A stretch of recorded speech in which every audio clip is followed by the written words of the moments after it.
If there's one thing I want more single women to do on first dates, that is to walk away at the first sign of a red flag. You don't owe it to this man to give him the benefit of the doubt. You don't need to be making excuses for him. Maybe it is exactly what it looks like, and maybe he said exactly what he meant. So I just watched a story of a woman who did exactly that, and I am super proud of her. So anyway, she matches with this man on a dating app, and she's in the parking lot getting ready to go in for their very first date.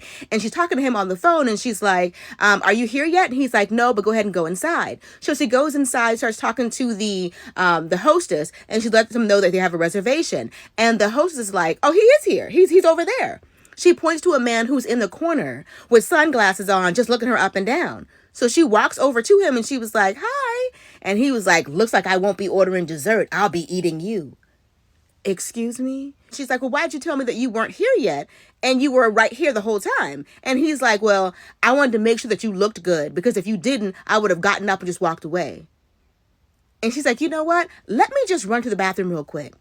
Goes to the bathroom and leaves.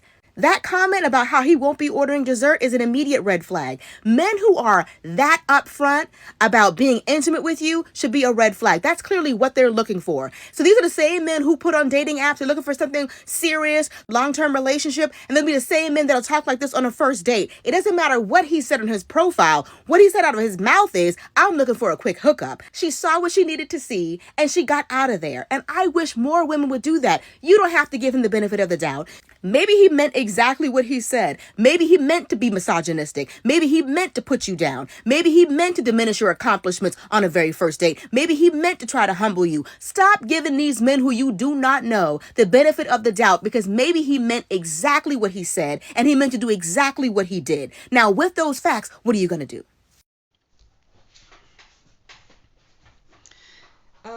Ignoring the red flags upon first meeting is dangerous because a lot of women lost their lives due domestic violence because they ignore red flags upon first meeting.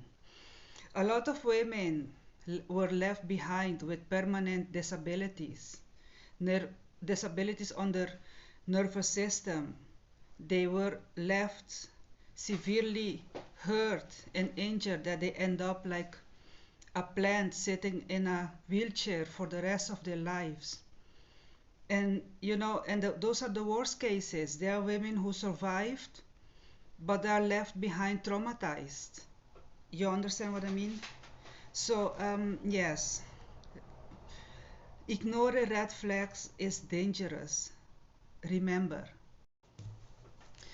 I'm going to tell you a few red flags that I encounter in my life upon meeting men. I don't call them dates because I'm like, I mean, what is a date? Um, I just call it socializing. And these red flags, of course, they are not only for relationships between men and women, but they are also important with relationships, red flags in friendships, toxic family members, toxic friendships, toxic colleagues. So it's not only for interactions between men and women, but it is also important to notice red flags in interaction between women and women. So friendships between women and women and interactions between colleagues.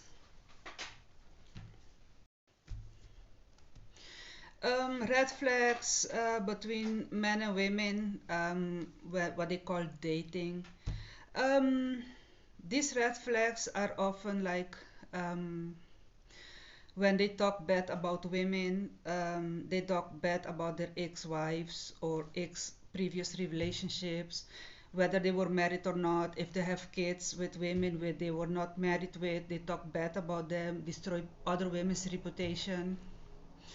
This kind of slandering is also noticeable in interaction with friendships when friends talk to other female friends about other women, slandering other women's reputation,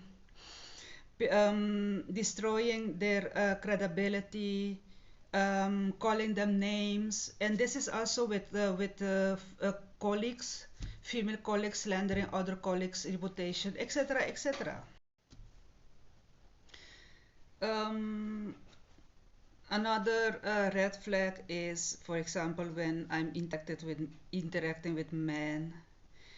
I remember one time I was meeting a man, and he grabbed my hand and put it on his crotch in a restaurant, in a public place, and there were people sitting in front of us, and that is disrespectful. That sexual red flags I encountered also in a workplace recently.